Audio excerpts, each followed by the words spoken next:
إن أصحاب الجنة اليوم في شغل فاكهون هم وأزواجهم في ظلال على الأرائك متكئون لهم فيها فاكهة ولهم ما يدعون سلام قولا من رب رحيم. بے شک جنتی لوگ آج کے دن اپنے دلچسپ مشغلوں میں حشاش بشاش ہیں.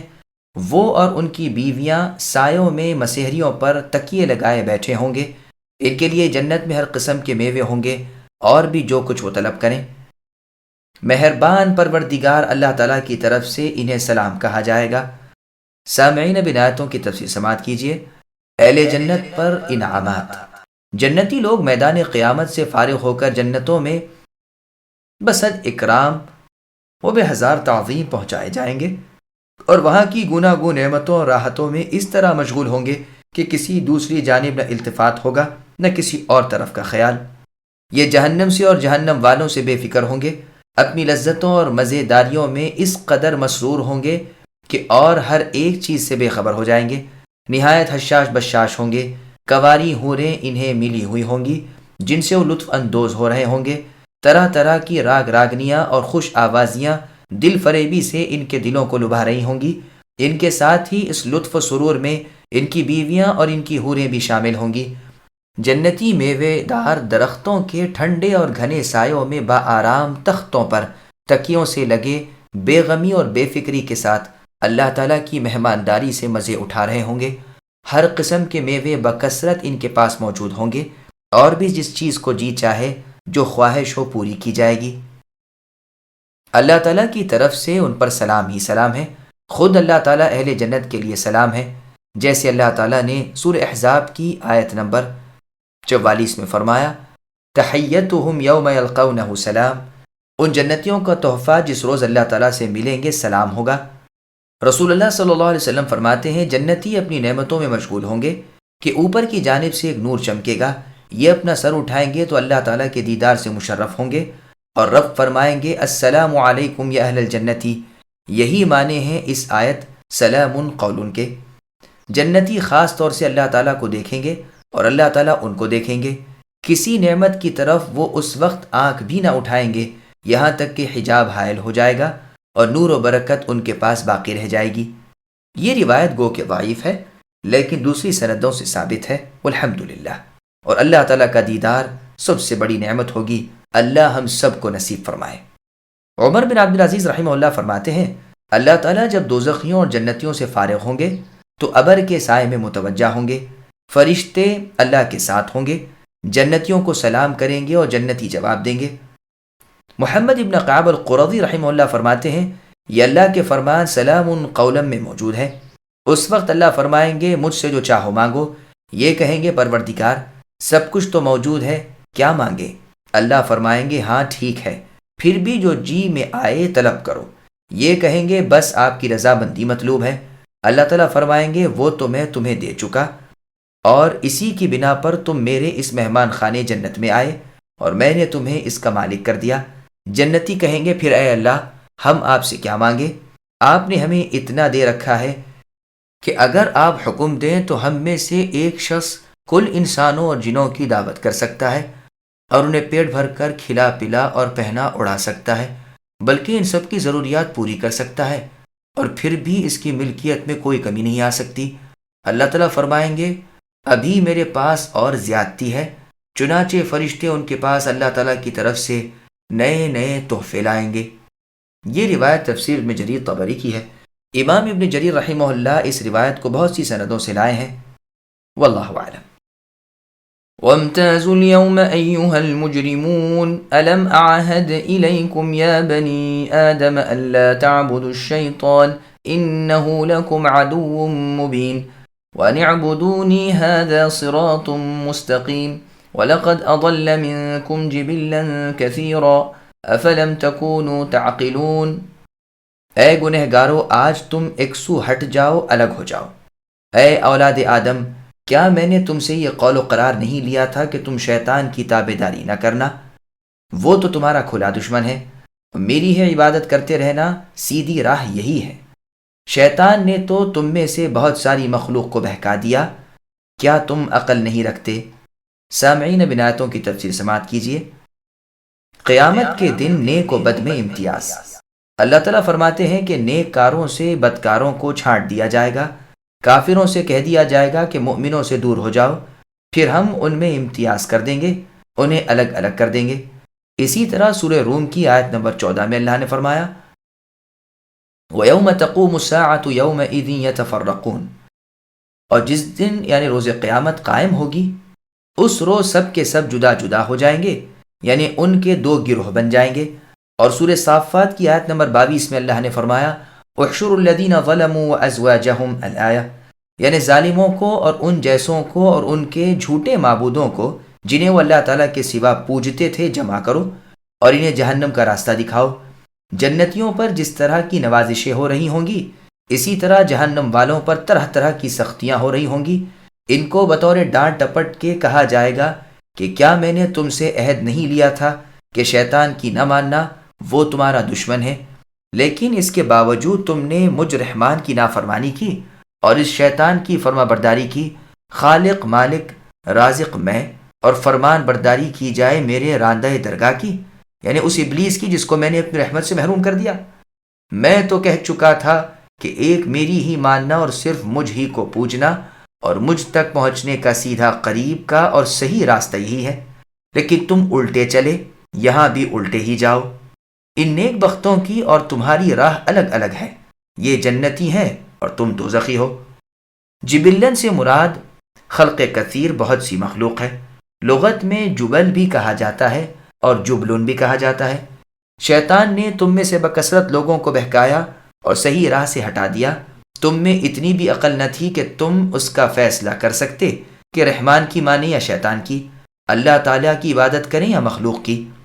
هذه جهنم التي كنتم توعدون اصلوها اليوم بما كنتم تكفرون اليوم نختم على أفواههم وتكلمنا أيديهم وتشهد أرجلهم بما كانوا يكسبون ولو نشاء لطمسنا على أعينهم فاستبقوا الصراط فأنى يبصرون وَلَوْ نَشَاءُ لَمَسَخْنَاهُمْ عَلَى مَكَانَتِهِمْ فَمَا اسْتَطَاعُوا مُضِيًّا وَلَا يَرْجِعُونَ۔ یہی وہ دوزخ ہے جس کا تمہیں اے کافرو وعدہ دیا جاتا تھا۔ اپنے کفر کا بدلہ پانے کے لیے آج اس میں داخل ہو جاؤ۔ ہم آج کے دن ان کے منہ پر مہر کر دیں گے اور ان کے ہاتھ ہم سے باتیں کریں گے اور ان کے پاؤں گواہیاں دیں گے ان کاموں کی جنہیں وہ کرتے تھے۔ اگر ہم چاہتے تو ان کی آنکھیں بے نور کر دیتے، پھر یہ رستے کی طرف دوڑتے پھرتے، لیکن انہیں کیسے دکھائی دیتا؟ اور اگر ہم چاہتے تو ان کی جگہ ہی پر ان کی صورتیں مسخ کر دیتے، پھر نہ وہ چل پھر سکتے اور نہ لوٹ سکتے۔ سامعین اب ان آیتوں کی تفسیر سماعت کیجیے۔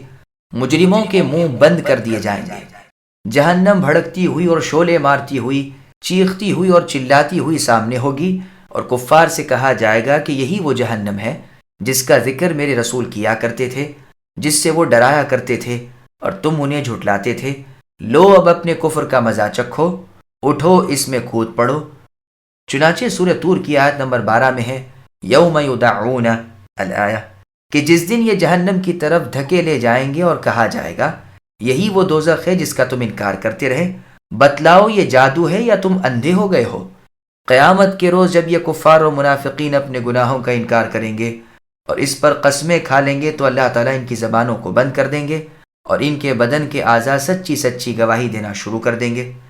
چنانچہ صحیح مسلم، سنن نسائی کبریٰ، صحیح ابن حبان وغیرہ میں انس ابن مالک رضی اللہ عنہ سے روایت ہے، فرماتے ہیں کہ ہم رسول اللہ صلی اللہ علیہ وسلم کے پاس تھے، جو آپ ایک ہنسے اور اس قدر کے مسوڑے کھل گئے، پھر ہم سے دریافت کرنے لگے کہ جانتے ہو میں کیوں ہنسا؟ ہم نے کہا اللہ تعالیٰ اور اس کا رسول ہی خوب جانتے ہیں۔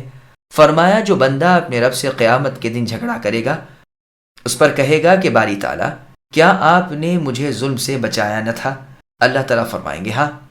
تو یہ کہے گا بس پھر میں کسی گواہ کی گواہی اپنے خلاف منظور نہیں کروں گا، بس میرا اپنا بدن تو میرا ہے، باقی سب میرے دشمن ہیں۔ اللہ فرمائیں گے اچھا یوں ہی صحیح، تو ہی اپنا گواہ صحیح اور میرے بزرگ فرشتے گواہ نہ صحیح۔ چنانچہ اسی وقت زبان پر مہر لگا دی جائے گی اور اعضائے بدن سے فرمایا جائے گا بولو، تم خود ہی گواہی دو کہ تم سے اس نے کیا کیا کام لیے۔ وہ صاف صاف کھول کھول کر سچ سچ ایک ایک بات بتلا دیں گے۔ پھر اس کی زبان کھول دی جائے گی تو یہ اپنے جسم کے جوڑوں اعضاء سے کہے گا، تمہارا ستیہ ناس ہو جائے، تم ہی میرے دشمن بن بیٹھے، میں تو تمہارے ہی بچاؤ کی کوشش کر رہا تھا اور تمہارے ہی فائدے کی خاطر حجت بازی کر رہا تھا۔ سورہ نسائی کی ایک اور حدیث میں ہے، رسول اللہ نے فرمایا کہ تمہیں اللہ تعالیٰ کے سامنے بلایا جائے گا، جب کہ زبان بند ہوگی سب سے پہلے رانوں اور ہتھیلیوں سے سوال ہوگا۔ قیامت کی ایک طویل حدیث میں ہے کہ جس کو امام نسائی نے کبریٰ میں اور مسند احمد میں امام احمد وغیرہ نے نکالا ہے، رسول اللہ نے فرمایا کہ پھر تیسرے موقع پر اس سے کہا جائے گا کہ تو کیا ہے؟ یہ کہے گا کہ آپ کا بندہ ہوں، آپ پر، آپ کے نبی پر، آپ کی کتاب پر ایمان لایا تھا، روزے، نماز، زکوٰۃ وغیرہ کا پابند تھا، اور بھی بہت سی اپنی نیکیاں بیان کر جائے گا۔ اس وقت اس سے کہا جائے گا اچھا ٹھہر جا، ہم گواہ لاتے ہیں۔ یہ سوچتا ہی ہوگا کہ کسے گواہی میں پیش کیا جائے گا، یکایک اس کی زبان بند کر دی جائے گی اور اس کی ران سے کہا جائے گا کہ تو گواہی دے۔ اب ران اور ہڈیاں اور گوشت بول اٹھے گا اور اس منافق کے سارے نفاق کو اور تمام پوشیدگیوں کو کھول کر رکھ دیں گے۔ یہ سب اس لیے ہوگا کہ پھر اس کی حجت باقی نہ رہے اور اس کا عذر ٹوٹ جائے۔ چونکہ رب تعالیٰ اس پر ناراض تھے، اس لیے اس سختی سے باز پرس ہوئی۔ ابو موسیٰ اشعری رضی اللہ عنہ فرماتے ہیں کہ قیامت کے دن اللہ تعالیٰ مؤمن کو بلا کر اس کے گناہ اس کے سامنے پیش کر کے فرمائیں گے، کہو یہ ٹھیک ہے؟ یہ کہے گا ہاں اے اللہ، سب درست ہے، بے شک مجھ سے یہ خطائیں سرزد ہوئی ہیں۔ اللہ تعالیٰ فرمائیں گے اچھا، ہم نے سب بخش دیں، لیکن یہ گفتگو اس طرح ہوگی کہ کسی ایک کو بھی اس کا مطلق علم نہ ہوگا، اس کا ایک گناہ بھی مخلوق میں سے کسی پر ظاہر نہ ہوگا۔ اب اس کی نیکیاں لائی جائیں گی اور انہیں کھول کھول کر ساری مخلوق کے سامنے جتا جتا کر رکھی جائیں گی۔ اے عیبوں کے ڈھکنے والے اللہ، اے گناہوں کو بخشنے والے اللہ، آپ ہم گنہگاروں کی پردہ پوشی کیجیے اور ہم مجرموں سے درگزر فرمائیے۔ اے اللہ اس دن ہمیں رسوا اور ذلیل نہ کیجیے، اپنے دامن رحمت میں ہمیں ڈھانپ لیجیے۔ اے درہ نواز اللہ تعالیٰ، اپنی بے پایاں بخشش کی موسلا دار بارش کا ایک قطرہ ادھر بھی برسا دیجیے اور ہمارے تمام گناہوں کو دھو ڈالیے۔ پروردگار ایک نظر رحمت ادھر بھی، مالک الملک ہم بھی آپ کی چشم رحمت کے منتظر ہیں۔ اے غفور و رحیم اللہ تعالیٰ، کیا آپ کے در سے بھی کوئی سوالی خالی جھولی لے کر نا امید ہو کر آج تک لوٹا ہے؟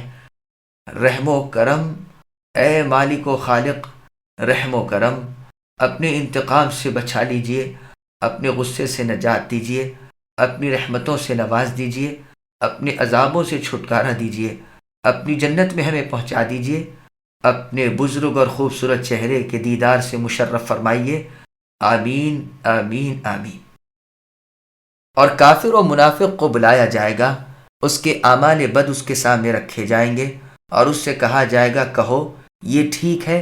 یہ صاف انکار کر جائے گا اور کڑکڑاتی ہوئی قسمیں کھانے لگے گا کہ اے اللہ، آپ کے ان فرشتوں نے جھوٹی تحریر لکھی ہے، میں نے ہرگز یہ گناہ نہیں کیے۔ فرشتے کہیں گے ہائے ہائے، یہ کیا کہہ رہا ہے؟ کیا فلاں دن فلاں جگہ تو نے فلاں کام نہیں کیا؟ یہ کہے گا اے اللہ، آپ کی عزت کی قسم، یہ فرشتے محض جھوٹے ہیں، میں نے ہرگز نہیں کیا۔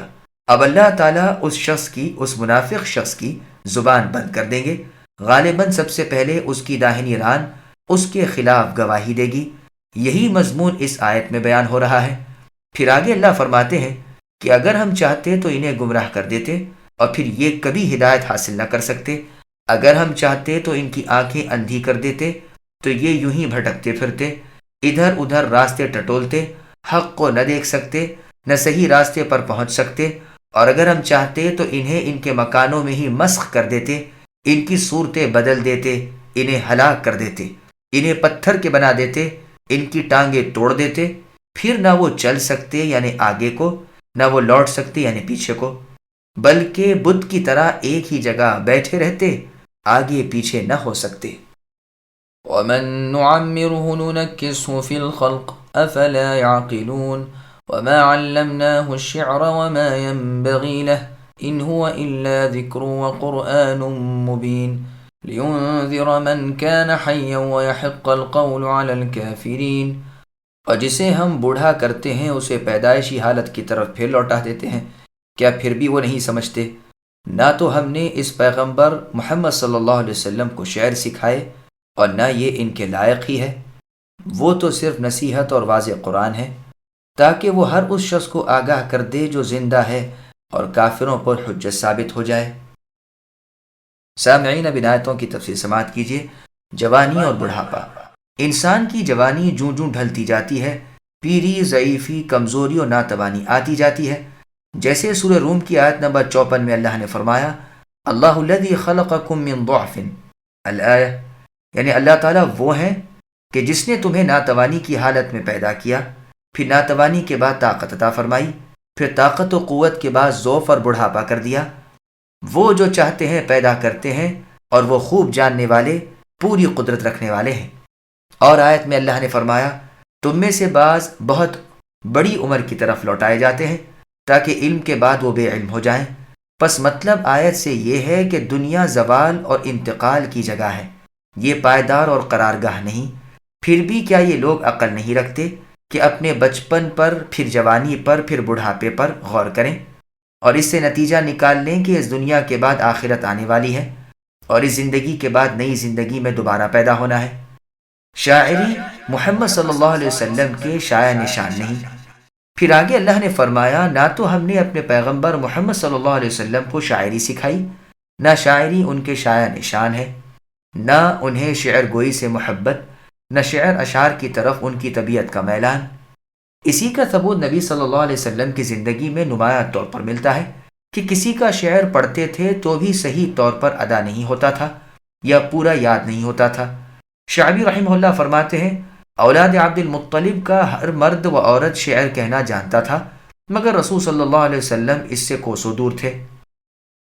چنانچہ صحیح بخاری، صحیح مسلم، مسند احمد وغیرہ میں ہے کہ رسول اللہ صلی اللہ علیہ وسلم نے خندق کھودتے ہوئے عبداللہ بن رواحہ رضی اللہ عنہ کے اشعار پڑھے، سو یاد رہے کہ آپ کا یہ پڑھنا صحابہ کرام رضی اللہ عنہم کے ساتھ تھا۔ وہ اشعار یہ ہیں، لا ہم لولا انت مهتدینا ولا تصدقنا ولا صلینا فانزلا سکینة علینا وثبت الاقدام الا قینا ان الاولا قد بغوا علینا اذا ارادوا فتنة ابینا۔ رسول اللہ صلی اللہ علیہ وسلم لفظ ابینا کو کھینچ کر پڑھتے اور ساتھ ہی بلند آواز سے پڑھتے۔ ترجمہ اشعار کا یہ ہے کہ کوئی غم نہیں، اگر اے اللہ آپ نہ ہوتے تو ہم ہدایت یافتہ نہ ہوتے، نہ صدقہ دیتے اور نہ نمازیں پڑھتے۔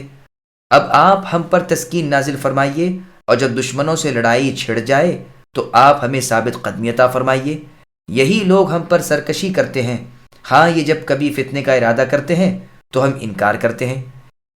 اسی طرح صحیح بخاری، صحیح مسلم وغیرہ میں ثابت ہے کہ حنین کے دن رسول اللہ صلی اللہ علیہ وسلم نے اپنے خچر کو دشمنوں کی طرف بڑھاتے ہوئے فرمایا، انا النبی لا کذب انا ابن عبد المطلب، کہ میں نبی ہوں، جھوٹ نہیں بولتا، میں عبد المطلب کا پوترا ہوں۔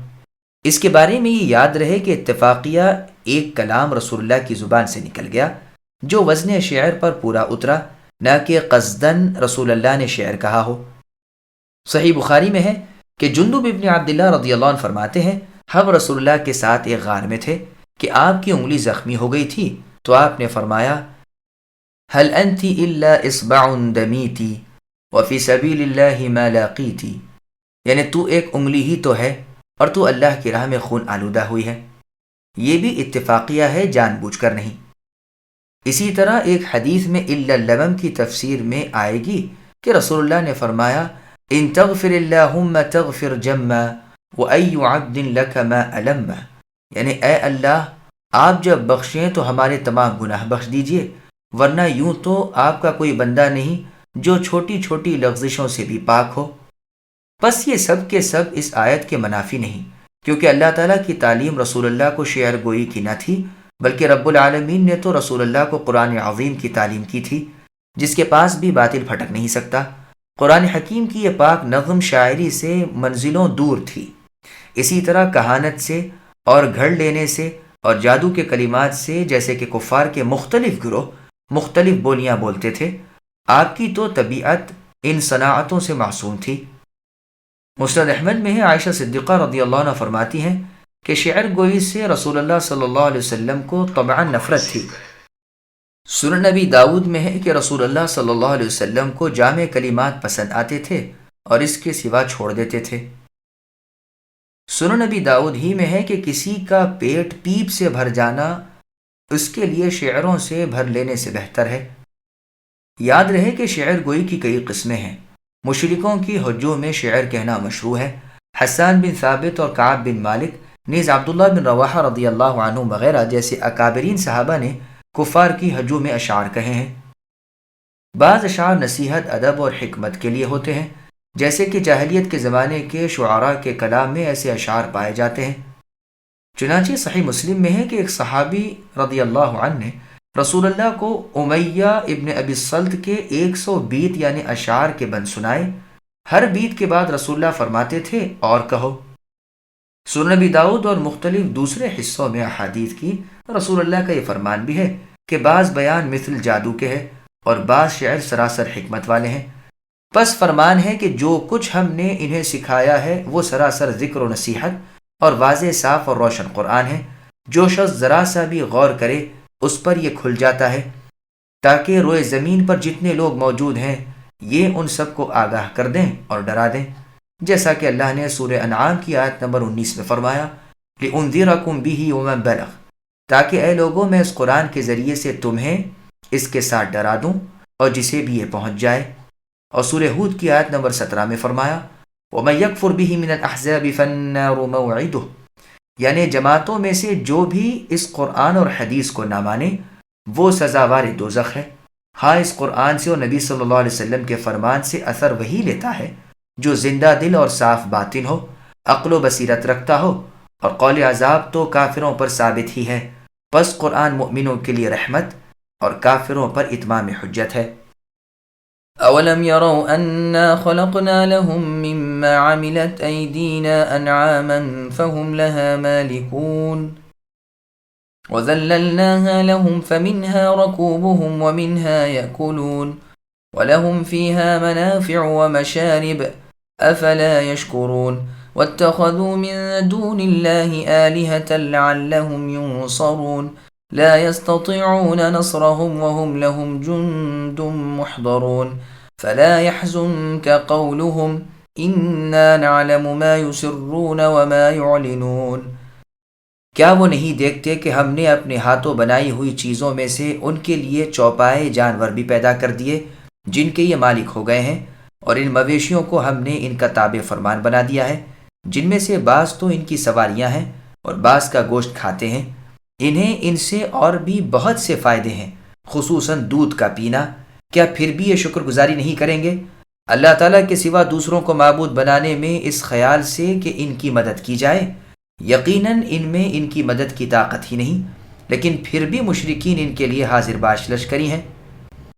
پس اے نبی، آپ کو ان کی بات غمناک نہ کرے، ہم ان کی پوشیدہ اور علانیہ سب باتوں کو بخوبی جانتے ہیں۔ سامعین، اب ان آیتوں کی تفصیل سماعت کیجیے۔ جانوروں کی پیدائش اللہ کا بندوں پر انعام ہے۔ اللہ تعالیٰ اپنے انعام و احسان کا ذکر فرما رہے ہیں کہ اللہ نے خود ہی یہ چوپائے پیدا کیے اور انسان کی ملکیت میں دے دیے۔ ایک چھوٹا سا بچہ بھی اونٹ کی نکیل تھام لے، اونٹ جیسا قوی اور بڑا جانور اس کے ساتھ ساتھ ہے۔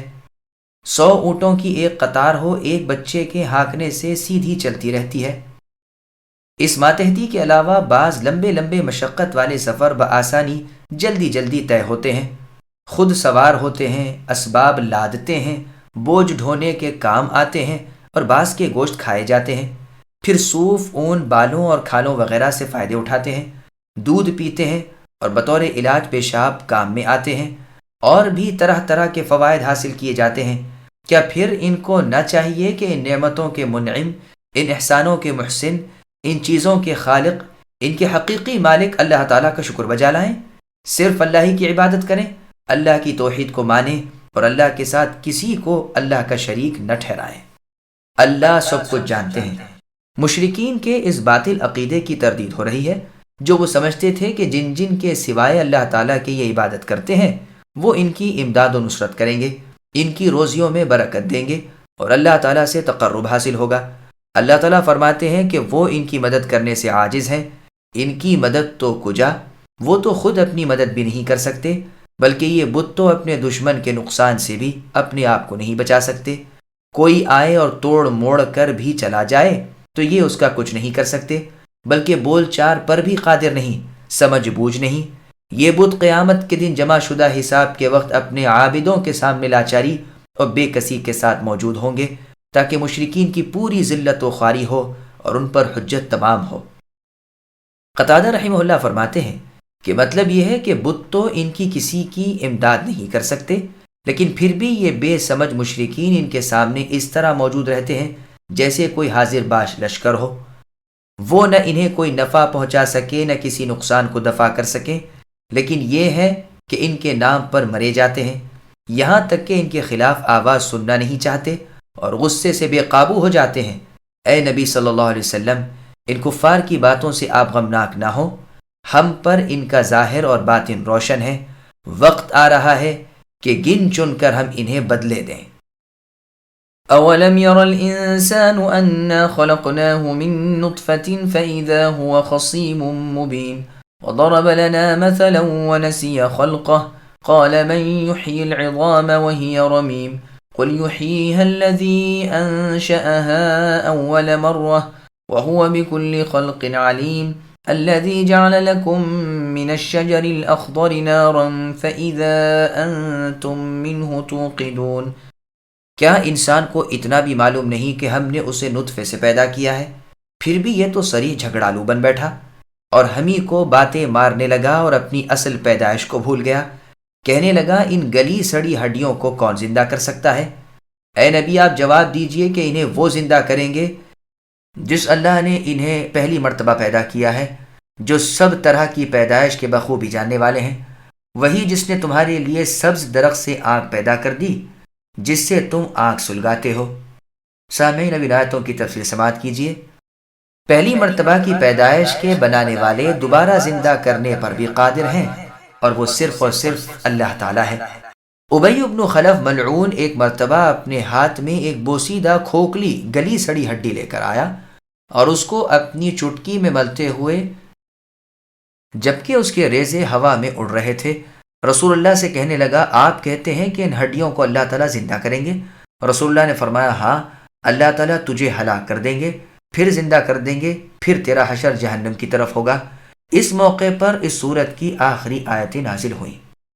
طبری کی ایک اور روایت میں ہے کہ یہ اعتراض کرنے والا عاص بن وائل تھا، اور اس آیت سے لے کر ختم سورت تک کی آیتیں نازل ہوئیں۔ لیکن یہ واقعہ غور طلب ہے، اس لیے کہ یہ سورہ مکی ہے اور عبداللہ بن ابی تو مدینے میں تھا۔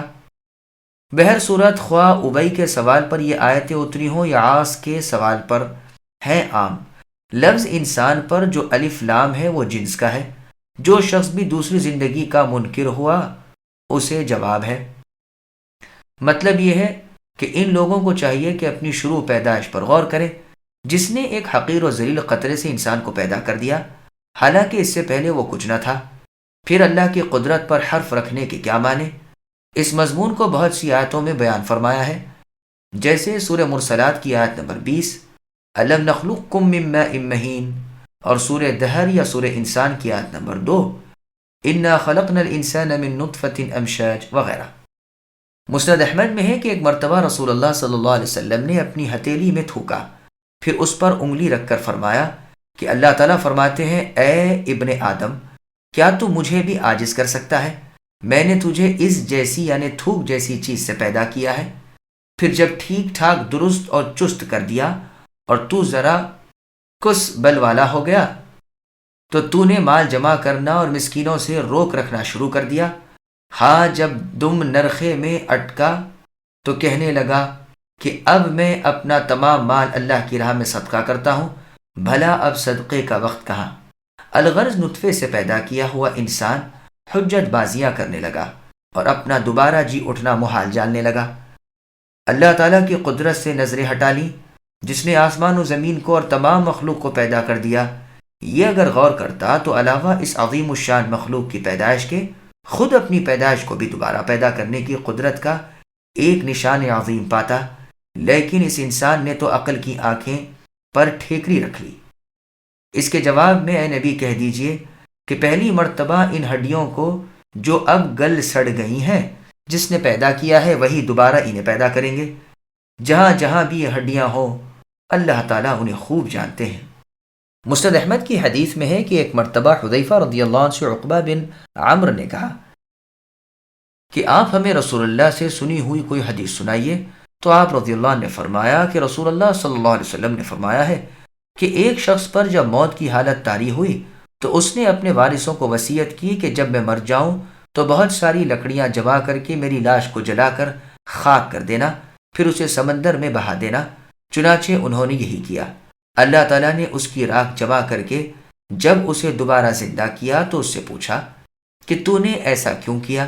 اس نے جواب دیا کہ اے اللہ صرف آپ کے ڈر سے۔ اللہ تعالیٰ نے اس کو بخش دیا۔ حذیفہ رضی اللہ عنہ فرماتے ہیں رسول اللہ صلی اللہ علیہ وسلم نے راہ چلتے چلتے یہ حدیث بیان فرمائی جسے میں نے خود رسول اللہ کی زبان مبارک سے اپنے کانوں سے سنا۔ یہ حدیث بخاری اور مسلم میں بھی ہے اور بہت سے الفاظ سے مروی ہے۔ صحیح بخاری اور مسلم کی ایک روایت میں ہے کہ اس شخص نے کہا تھا کہ میری راکھ کو ہوا کے رخ اڑا دینا، کچھ تو ہوا میں کچھ دریا میں بہا دینا۔ سمندر نے اللہ تعالیٰ کے حکم پر جو راکھ اس میں اس شخص کی تھی اس کو جمع کر دیا، اور اسی طرح ہوا نے بھی، پھر اللہ تعالیٰ کے فرمان سے وہ کھڑا کر دیا گیا۔ قدرت الہی کے مشاہدے کی دلیل۔ پھر اللہ تعالیٰ اپنی قدرت کے مشاہدے کے لیے اور اس بات کی دلیل قائم کرنے کے لیے کہ اللہ تعالیٰ ہر چیز پر قادر ہیں، مردوں کو بھی زندہ کر سکتے ہیں، ہیئت کو وہ منقلب کر سکتے ہیں، فرمایا کہ تم غور کرو کہ پانی سے میں نے درخت اگائے جو سرسبز اور شاداب ہرے بھرے پھل والے ہوئے، پھر وہ سوکھ گئے، اور ان لکڑیوں سے میں نے آگ نکالی، کہاں وہ تری اور ٹھنڈک، کہاں یہ خشکی اور گری۔ بس مجھے کوئی چیز کرنی بھاری نہیں، تر کو خشک کرنا، خشک کو تر کرنا، زندے کو مردہ کرنا اور مردے کو جلا دینا، سب میرے بس کی بات ہے اور آسان ہے۔ یہ بھی کہا گیا ہے کہ مراد اس سے مرخ اور عفار کے درخت ہیں جو حجاز میں ہوتے ہیں۔ ان کی سبز ٹہنیوں کو آپس میں رگڑنے سے چقماق کی طرح آگ نکلتی ہے۔ چنانچہ عرب میں ایک مشہور مثل ہے کہ لِكُلِّ شَجَرٍ نَارٌ وَاسْتَمْجَدَ الْمَرْخُ وَالْعَفَارُ۔ حکمن کا قول ہے کہ سوائے انگور کے درخت کے ہر درخت میں آگ ہے۔ واللہ اعلم۔ أوليس الذي خلق السماوات والأرض بقادر على أن يخلق مثلهم بلى وهو الخلاق العليم إنما أمره إذا أراد شيئا أن يقول له كن فيكون فسبحان الذي بيده ملكوت كل شيء وإليه ترجعون۔ جس اللہ نے آسمانوں اور زمین کو پیدا کیا ہے کیا وہ ان جیسوں کے پیدا کرنے پر قادر نہیں؟ بے شک قادر ہیں، اور وہی تو پیدا کرنے والے دانا اور بینا ہے۔ وہ جب کبھی کسی چیز کا ارادہ کرتے ہیں اسے اتنا فرما دینا کافی ہے کہ ہو جا، وہ اسی وقت ہو جاتی ہے۔ بس پاک ہے وہ اللہ تعالیٰ جس کے ہاتھ میں ہر چیز کی بادشاہت ہے اور جس کی طرف سب لوٹائے جاؤ گے۔ سامعین، اب ان آیتوں کی تفسیر سماعت کیجیے۔ آسمان و زمین کے خالق مرد و زن کو دوبارہ زندہ کر سکتے ہیں۔ اللہ تعالیٰ اپنی زبردست قدرت بیان فرما رہے ہیں کہ اللہ نے آسمانوں کو اور ان کی سب چیزوں کو پیدا کیا، زمین کو اور اس کے اندر کی سب چیزوں کو بھی اللہ ہی نے بنایا۔ پھر اتنی بڑی قدرتوں والے انسانوں جیسی چھوٹی مخلوق کو پیدا کرنے سے عاجز آ جائے، یہ تو عقل کے بھی خلاف ہے۔ جیسے اللہ تعالیٰ نے سورہ مؤمن کی آیت نمبر 57 میں فرمایا لَخَلْقُ السَّمَاوَاتِ وَالْأَرْضِ أَكْبَرُ مِنْ خَلْقِ النَّاسِ، یعنی آسمان و زمین کی پیدائش انسانی پیدائش سے بہت بڑی اور اہم ہے۔ یہاں بھی فرمایا کہ وہ اللہ تعالیٰ جس نے آسمان و زمین کو پیدا کر دیا، وہ کیا انسانوں جیسی کمزور مخلوق کو پیدا کرنے سے عاجز آ جائیں گے؟ اور جب وہ قادر ہے تو یقیناً انہیں مار ڈالنے کے بعد پھر وہ انہیں جلا دیں گے۔ جس نے ابتداءً پیدا کیا ہے اس پر اعادہ بہت آسان ہے، جیسا کہ اللہ تعالیٰ نے سورہ احقاف کی آیت نمبر 33 میں فرمایا اولم یروا ان اللہ الذی الآیہ، کیا وہ نہیں دیکھتے کہ جس اللہ تعالیٰ نے زمین و آسمان کو بنا دیا اور ان کی پیدائش سے عاجز نہ آئے نہ تھکے، تو کیا وہ مردوں کے زندہ کرنے پر قادر نہیں؟ بے شک قادر ہے، بلکہ وہ تو ہر چیز پر قادر ہے۔ وہی پیدا کرنے والے اور بنانے والے ایجاد کرنے والے اور خالق ہیں، ساتھ ہی حکمت والے اور ہر چیز کو دیکھنے والے ہیں۔ رتی رتی سے اللہ رب العالمین بخوبی واقف ہے۔ وہ تو جو کچھ کرنا چاہتے ہیں اس کا صرف حکم دے دیتے ہیں کہ ہو جا، اور وہ ہو جاتی ہے۔ اللہ کا صرف کہہ دینا ہی کافی ہے۔ مسند احمد کی حدیث قدسی میں ہے کہ اللہ تعالیٰ فرماتے ہیں، اے میرے بندو، تم سب گنہگار ہو مگر جسے میں معاف کر دوں، تم مجھ سے معافی طلب کرو، میرا وعدہ ہے کہ معاف کر دوں گا۔ تم سب فقیر ہو مگر جسے میں غنی کر دوں، میں جواد ہوں، میں ماجد ہوں، میں واجد ہوں، میں جو چاہتا ہوں کرتا ہوں۔ میرا انعام بھی ایک کلام ہے اور میرا عذاب بھی کلام ہے۔ میں جس چیز کو کرنا چاہتا ہوں کہہ دیتا ہوں کہ ہو جا، اور وہ ہو جاتی ہے۔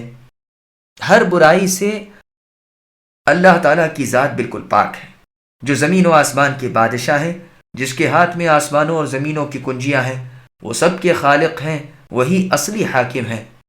اللہ ہی کی طرف قیامت کے دن سب لوٹائے جائیں گے، اور وہی عادل و منعم اللہ تعالیٰ انہیں سزا و جزا دیں گے۔ اور جگہ فرمان ہے، پاک ہے وہ اللہ تعالیٰ جس کے ہاتھ میں ہر چیز کی ملکیت ہے۔ اور آیت میں ہے کہ کون ہے جس کے ہاتھ میں ہر چیز کا اختیار ہے۔ اور سورہ ملک کی آیت نمبر 1 میں اللہ نے فرمایا، تبارک الذی بیدہ الملک، بابرکت ہے وہ اللہ جس کے ہاتھ میں بادشاہت ہے۔ پس ملک و ملکوت دونوں کے ایک ہی معنی ہیں، جیسے رحمت و رحموت، اور رہبت اور رہبوت، اور جبر و جبروت۔ بعضوں نے کہا ہے کہ ملک سے مراد جسموں کا عالم اور ملکوت سے مراد روحوں کا عالم، لیکن صحیح بات پہلی ہی ہے، اور یہی قول جمہور مفسرین کا ہے۔ چنانچہ سنن ابی داؤد میں ہے کہ حذیفہ رضی اللہ عنہ سے روایت ہے کہ رسول اللہ صلی اللہ علیہ وسلم کو آپ نے رات کی نماز پڑھتے ہوئے دیکھا۔ آپ نے یہ دعا پڑھ کر پھر قرأت شروع کی، اللہ اکبر ذی الملکوت والجبروت والکبریاء والعظمت۔ پھر پوری سورہ بقرہ پڑھ کر رکوع کیا، اور رکوع میں بھی قریب قریب اتنی ہی دیر ٹھہرے رہے، اور سبحان ربی العظیم پڑھتے رہے۔ پھر اپنا سر رکوع سے اٹھایا اور تقریباً اتنی ہی دیر کھڑے رہے، اور لربی الحمد پڑھتے رہے۔ پھر سجدے میں گئے، وہ بھی تقریباً قیام کے برابر تھا، اور سجدے میں رسول اللہ صلی اللہ علیہ وسلم سبحان ربی الاعلیٰ پڑھتے رہے۔ پھر سجدے سے سر اٹھایا۔ آپ کی عادت مبارکہ تھی کہ دونوں سجدوں کے درمیان بھی اتنی دیر بیٹھے رہتے تھے جتنی دیر سجدوں میں لگاتے تھے، اور رب اغفر لی پڑھتے رہے۔ 4 رکعتیں آپ نے ادا کی، سورہ بقرہ، سورہ آل عمران، سورہ نساء، سورہ مائدہ کی تلاوت کی۔ شعبہ رحمہ اللہ کو شک ہے کہ سورہ مائدہ کہا یا سورہ انعام۔ سنن نسائی وغیرہ میں ہے کہ عوف ابن مالک الاشجعی رضی اللہ عنہ سے روایت ہے کہ ایک رات میں نے رسول اللہ صلی اللہ علیہ وسلم کے ساتھ تہجد کی نماز پڑھی۔ آپ نے سورہ بقرہ کی تلاوت فرمائی۔ ہر اس آیت پر جس میں رحمت کا ذکر ہوتا آپ ٹھہرتے اور اللہ تعالیٰ سے رحمت طلب کرتے، اور ہر اس آیت پر جس میں عذاب کا ذکر ہوتا آپ ٹھہرتے اور اللہ سے پناہ طلب کرتے۔ پھر رسول اللہ نے رکوع کیا، وہ بھی قیام سے کچھ کم نہ تھا، اور رکوع میں یہ فرماتے تھے، سبحان ذی الجبروت والملکوت والکبریاء والعظمت۔ پھر رسول اللہ نے سجدہ کیا، وہ بھی قیام کے قریب قریب تھا، اور سجدے میں بھی یہی پڑھتے رہے۔ پھر دوسری رکعت میں سورہ آل عمران پڑھی، پھر اسی طرح ایک ایک سورت ایک ایک رکعت میں پڑھتے رہے۔